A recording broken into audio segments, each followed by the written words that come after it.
നമസ്കാരം. കഴിഞ്ഞ ദിവസങ്ങളിൽ വയനാടുണ്ടായ ഉരുൾപൊട്ടലിൽ നേരിട്ട് രക്ഷാപ്രവർത്തനം നടത്തിയ കൂത്തുപറമ്പ് അഗ്നിരക്ഷാ നിലയത്തിലെ സ്റ്റേഷൻ ഓഫീസറുടെ അനുഭവങ്ങൾ നമുക്കൊന്ന് കേട്ടറിയാം. വയനാട് ദുരന്തത്തിൽ എത്തിച്ചേരുന്ന ഫയർ ആൻഡ് റെസ്ക്യൂവിന്റെ രണ്ടാമത്തെ ബാച്ചായിരുന്നു കൂത്തുപറമ്പ് അഗ്നിരക്ഷാ നിലയത്തിന്റേത്. 45ഓളം പേർ വരുന്ന സംഘമാണ് ഇതിൽ ഉണ്ടായിരുന്നത്.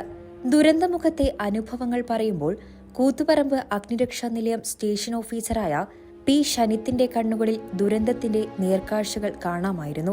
രക്ഷാപ്രവർത്തനത്തിനിടയിൽ നിരവധി മൃതദേഹാവശിഷ്ടങ്ങൾ കണ്ടെത്തി, പലരെയും രക്ഷപ്പെടുത്തി.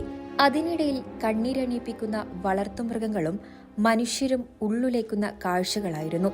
തന്റെ ഔദ്യോഗിക ജീവിതത്തിൽ തന്നെ ആദ്യത്തെ ഒരു അനുഭവമാണെന്ന് പി ഷനിത് പറയുന്നു. വയനാട് ദൗത്യത്തിന്റെ രണ്ടാമത്തെ ബാച്ചായിട്ടാണ് ശരിക്കും നമ്മൾ അങ്ങോട്ട് പോയത്.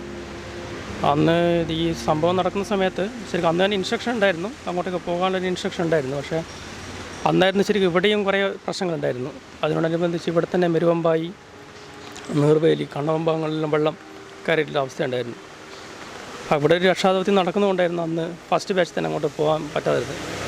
സെക്കൻഡ് ബാച്ചിൽ ഞങ്ങൾ ഇവിടെ നിന്ന് കണ്ണൂരിൻ്റെ ഏകദേശം ഒരു 43 പേരടങ്ങുന്നൊരു സംഘമാണ് സിവിൽ ഡിഫൻസ് അടക്കം അവിടെ പോയത്.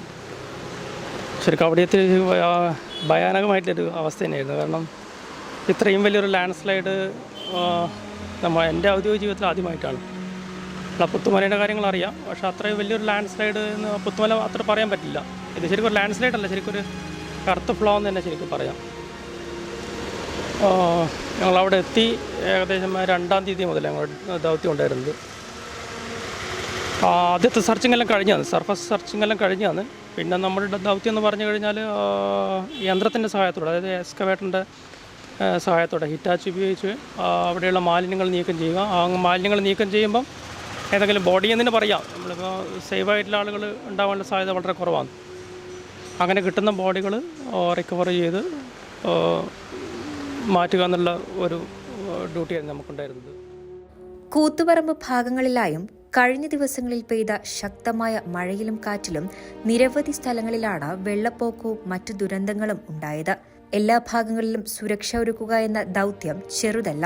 തങ്ങളുടെ തൊഴിൽ എന്നതിലുപരി പച്ചയായ മനുഷ്യർക്കും മൃഗങ്ങൾക്കും സുരക്ഷിതത്വവും സേവനവും നൽകി വരുന്ന നേർക്കാഴ്ചയുടെ പ്രതിരൂപങ്ങളാണ് അഗ്നിരക്ഷാ സേനാംഗങ്ങൾ. മീഡിയ 4 കൂത്തുപറമ്പ്.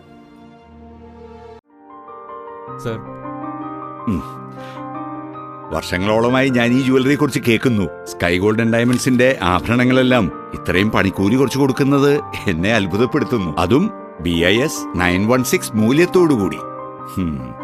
ഇത് ശരിക്കും എന്നെ പോലെ നിങ്ങളെയും അത്ഭുതപ്പെടുത്തും. BIS 916 വിവാഹാഭരണങ്ങൾക്ക് പണിക്കൂലിയിൽ പതിരില്ല. Sky golden diamonds, Iritty, Koothuparamba, Sreekandapuram, Virajpet, Madikeri.